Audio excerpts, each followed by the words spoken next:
Welcome everybody back to Nain Shorts, or welcome to if this is your first time.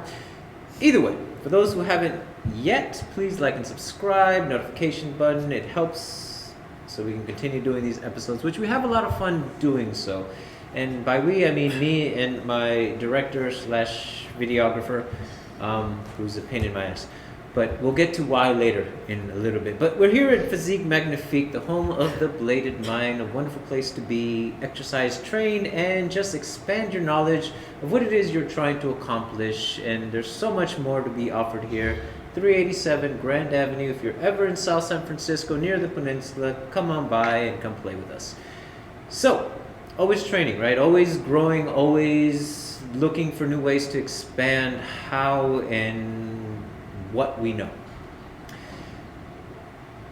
But there's a bit of a pitfall that happens whenever we find ourselves in that white belt mentality, right? We've talked about it before, the idea that we want to be a constant student. We always want to go into a new situation with an empty cup.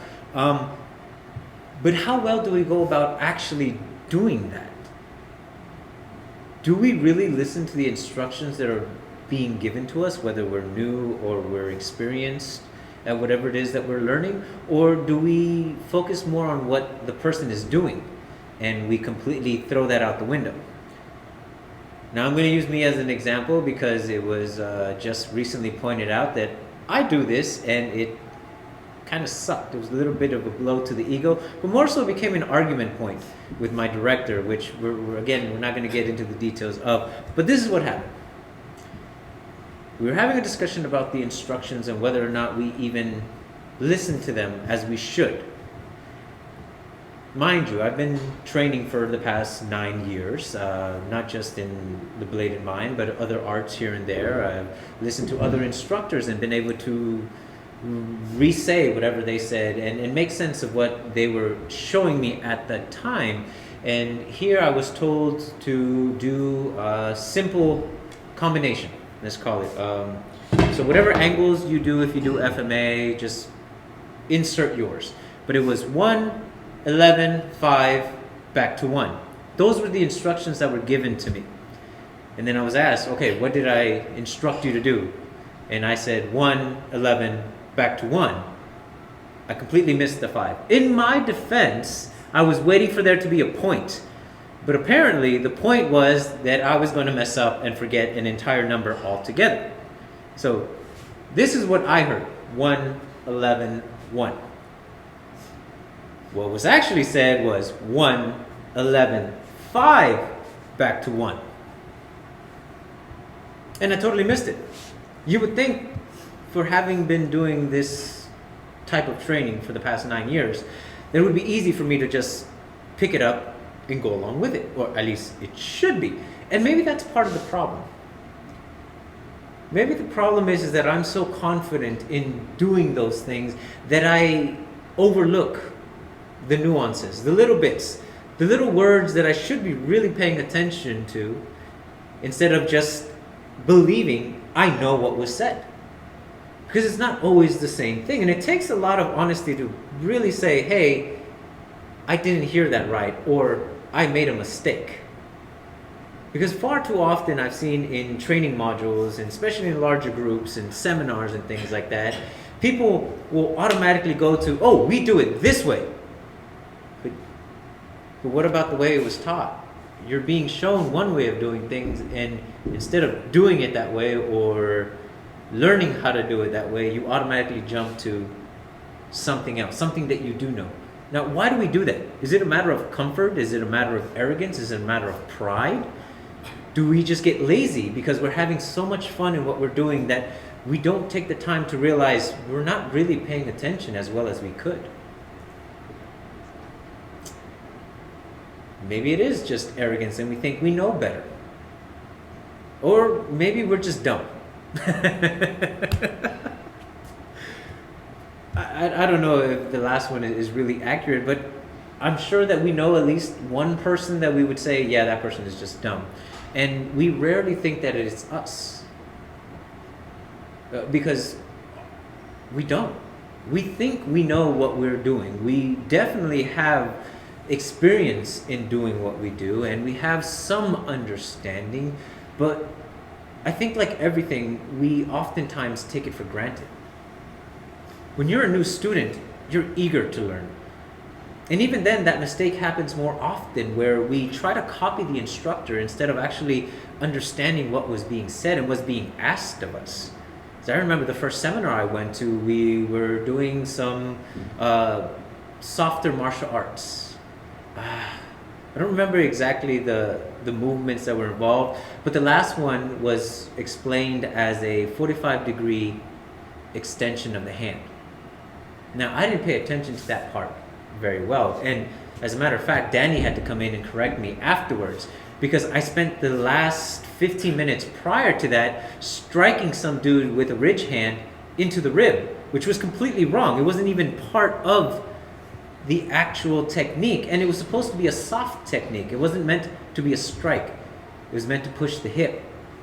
But because I didn't understand the instructions, I started striking this guy in the ribs, and he started striking me. And of course, because we're guys, every time we struck each other, we went a little harder. And I went home with a bruise on my rib from just 10-15 minutes of playing with this guy that I've never met before. And of course, because we're guys, neither of us complained. Neither of us said, hey man, can we slow down?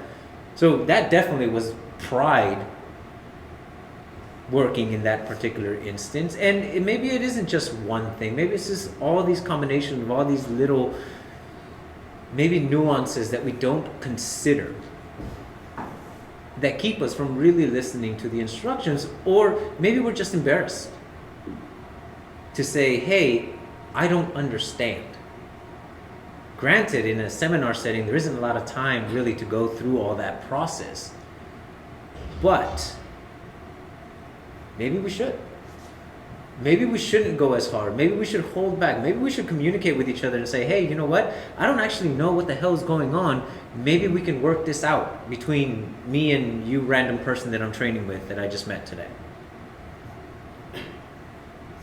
Oh, that's actually a very valid point now that actually just popped into my head this moment, is the lack of communication that we have with one another. Simply because, isn't that what we're talking about? In being able to listen to instructions, that's the other half of communication. The other half of communication is listening.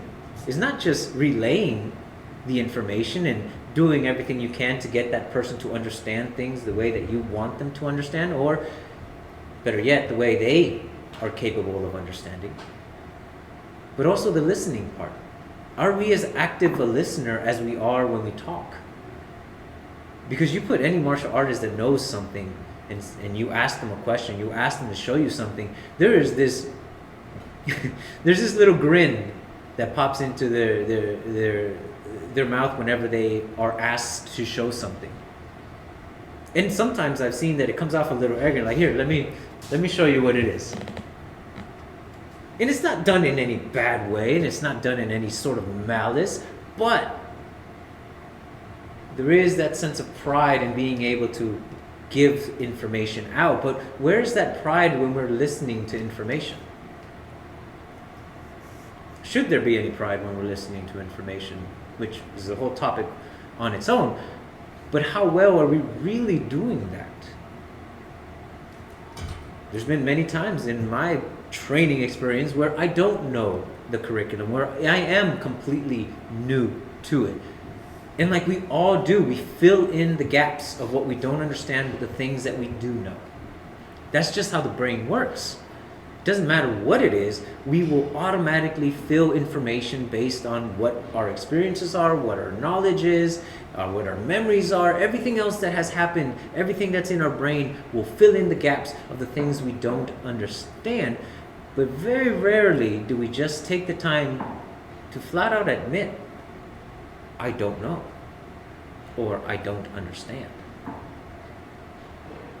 So, has that happened to you? Have you found yourself in a place where you're doing everything correctly, you're doing everything right, only to be told at the end of it, yeah, that was completely wrong? And if so, how did you feel? Was your ego bruised? Were you feeling inadequate? I know these are kind of heavy topics, but These are stuff that I've personally gone through, and maybe it's just me. Because I do take my training that serious where I do feel embarrassed at times when I don't know what I'm doing, or I did it wrong. Well, less so now. Mostly because a lot of it has been beaten out of me, and I have no fear of being wrong. I'm wrong all the time, and that's okay. Because it means that I still have so much more to learn. And it's a waste of time to feel embarrassed. Before, it used to just eat away at me, and I'd go home and I train and I train and I train, and I get bloody knuckles and blisters in my hands, and I come back and I'm like, look Rick, look what I did, look Danny, this is what I learned, and it was completely wrong. And you know, your ego kind of hits the floor at that point. Because you do put effort into it. You do put the time. But then I realized that that feeling, that sense of, oh no, woe is me, is totally useless to what I'm trying to accomplish, which is to get better. So yeah, a lot of it does have to do with the ego, but I think it's the habits that we take into learning. What do we think about all the other information that we have, and how does it affect the way that we're taking in new information? If I were to sit here and tell you, do 1, 11, 5, and 1, what does that look like to your system? What do you get from that? Are you like me and you're waiting for the point to be made instead of actually doing it? Are you listening to all the nuances of what's being asked? Is your first question, I don't know what you mean, because I don't know the angles that you're referring to? That would be a great question if you're talking about taking in information and really listening to the instructions. Because that means then I would have to show you what our angle 1 is, what our angle 11, what our 5, and then our 1. I may have to, if you're not versed in it, give you a sense of how to transition between the two. Whether they're long range attacks, whether they're short, whether they're broken, whether they're chopping, whether they're fluid. If you're not familiar with any of these things, then those instructions would then be needed for you to accomplish these things. But it would start off by simple admittance that, well, I don't know what you mean exactly, or I don't understand. And how many of us are willing to do that in front of people? How many of us are willing to say that out loud, like, I have no idea what's going on? Like, you guys have seen the show, you've seen Rick and I on camera, and we're idiots. We don't really care about those things because they don't affect us, but they don't affect us the same way as other people. That doesn't mean that they don't resonate with us in some way, shape, or form. We've all gone through it in one shape or another. All I'm posing right now is, what have you experienced? And how do you curve that? So you make sure that you're actually listening to what's being said instead of just copying what you see. Because what we see and what's being said isn't the same thing. It can't be. Because that individual moves how they move. How I move is how I move. There is no way for you to move like me. There's no way for me to move like Rick or any of the other instructors that we've had on this show or that we've had the pleasure of talking to, because they are who they are. We are who we are. But the instructions, those we can really listen to and try to explore to figure out how, with our body type, with our movements, we can do and follow the instructions to the letter. Because regardless of whether we're trying to look exactly like somebody or not, we're always going to have our own interpretation. Because again, the brain will always fill in the gaps of what we don't know or what we don't understand with the things we do. So no matter how true we try to stay to any one thing, there's always going to be slight variations. And I think the worst that we can do in any practice is believe that we are 100% correct in the way that we are doing it. Simply because that usually is followed by, we're doing it exactly the way we were taught to do it. And that is not true, in my humble opinion, because there's always changes. Your interpretation is always going to be slightly skewed. You may say things verbatim exactly how they were taught to you, but you don't move exactly like your instructor. There's no way you can. Your body type is different. Your experiences are different. Your injuries are different. Your age, your ability. All these things will factor in the way that you perform a 4-hit combo. The things that you're trying to accomplish with that combo may change, which will change the way that you do those things. Are we just being aware of this? Are we doing something to make sure that we understand more so than anything else? Because even if we've been doing it for a long time, we can still fall into the pitfall of not listening to the instructions. Yes, folks, I literally did that a few minutes before this video started. And it became an argument because I'm still arguing the point that I was waiting for the instructions. I wasn't waiting for the instructions. I blew off the instructions. I was waiting for the damn point to be made because I didn't want to go through the damn charade. And that was the point. You don't listen to the instructions. I don't know if you caught any of that, but apparently that was the point. I got into my own way of being able to actually listen to the instructions because I blew it off waiting for a point to be made. And ironically, that was the point. And I still argue against it, but it's definitive that even after 9 years, I'm still not the greatest at listening to instructions. So I hope you're doing better, and I hope this video helps you into making sure you don't fall into that pitfall, and that we really start paying attention to what we should and dismiss the things that we shouldn't be paying attention to, because we can only move how we can move, and that's it. So thank you very much for joining me on another one of Nain's Shorts. And as usual, till the next one. 3, 2, 1, cut!